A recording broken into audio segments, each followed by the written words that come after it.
அஸ்ஸலாமு அலைக்கும்மா. இன்றைக்கி நம்ம வாழைப்பூ தொனக்கறி ஆக்க போகிறோம், கூட்டு ஆக்க போகிறோம்.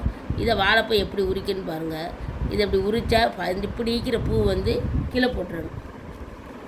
நல்லா இதை பாருங்கள், இப்படி உரிக்கணும் ஒவ்வொரு பூவாக. இந்த பூ எல்லாத்தையும் கீழே போட்டுறணும். நல்லா இப்படி பூ வரும்போது இதை எடுத்து வச்சுக்கிறணும். எடுத்து வச்சு இதை பாருங்கள், இதை வெட்டிடணும். இந்த பூவை வச்சுக்கிறணும். இதை நம்ம வெட்டுறது. இந்த பூ என்ன செய்யணும், நல்லா இப்படி ஒரு தீக்குச்சி மாதிரி இருக்குமா, அதோடு சேர்த்து ஒரு வெள்ளையாக ஒன்று வருது பாருங்கள், ஒரு இது மாதிரி. இதை இப்படி கீழே போடு. இப்படி இந்த தீக்குச்சி எடுத்ததோடு ஜாயிண்டாக வருது. இதை நம்ம கீழே போட்டுறணும்.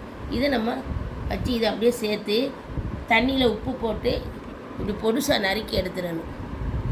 பொடுசாக நறுக்கி எடுத்து கையை கொண்டு நல்லா பிசைஞ்சி ஒரு மாதிரி வெள்ளையாக பால் கணக்காக வரும். 2 தடவை பிசைஞ்சி வெங்காயம், பச்சை மிளகா, கருவேப்பிலையை போட்டு எண்ணெயில் நம்ம நல்லா வதக்கணும். அந்த குச்சி இதை எடுத்துட்டு இப்படி பொடுசாக அப்படி வெட்டிக்கிற வேண்டியது. பொடுசாக இதை இப்படி இழுக்கணும். இழுத்தா இந்த கத்தியில் வந்து இதோட நார் இருக்கும் பாருங்கள், இதோட நார் இருக்கும். இப்படி நார், இந்த நாரை எடுத்துரு. இப்படி வெட்டிட்டு இப்படி பொடுசாக அப்படி வெட்டிட்டு இதை அப்படியே இழுக்கணும். இப்படி இழுக்கணும். இழுத்தா இதை பாருங்கள், நார் கத்தியிலேக்கு இல்லை, இந்த நாரை இப்படி எடுத்துடணும். எடுத்துக்கல இப்படியே செய்யணும். எல்லாத்தையும் பிணையும் போது இந்த நார் போயிடும். அப்படி பிணைந்தால் கத்தியை கொண்டு கிண்டி அப்படி எடுத்துட வேண்டியது. இதை வந்து ஒரு 10 நிமிஷம் இப்படி கையை கொண்டு நல்லா இப்படி புளிஞ்சு எடுக்கணும். எடுத்த மக்கள் பாருங்கள், தண்ணி என்ன கலரில் வைக்கணும். தண்ணி ஒரு மாதிரியான இதோட துவரு நல்லா 10 நிமிஷம் இப்படியே பிணைஞ்சி ஒரு 2 தடவை நம்ம கழுவு. நமக்கு இதோட துவர்ப்பு இறங்கிடும். நமக்கு அதை வந்து என்ன செய்யணும், நம்ம இங்கே பாருங்கள், சட்டியில்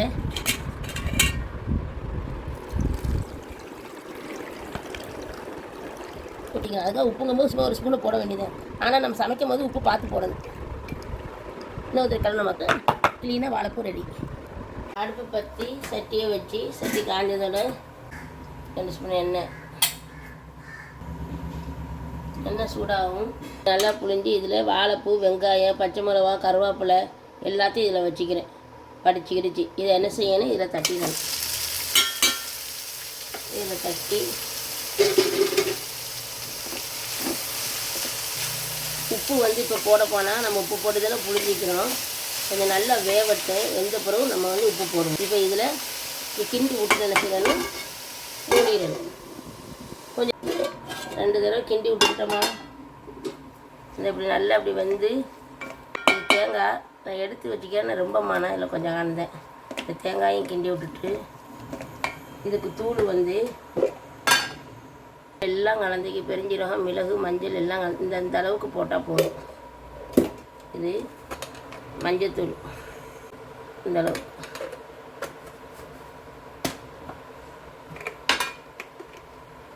இந்த லைட்டாக கொஞ்சம் எல்லாத்தையும் சேர்ந்து இப்போ நம்ம கிண்டி விடணும்.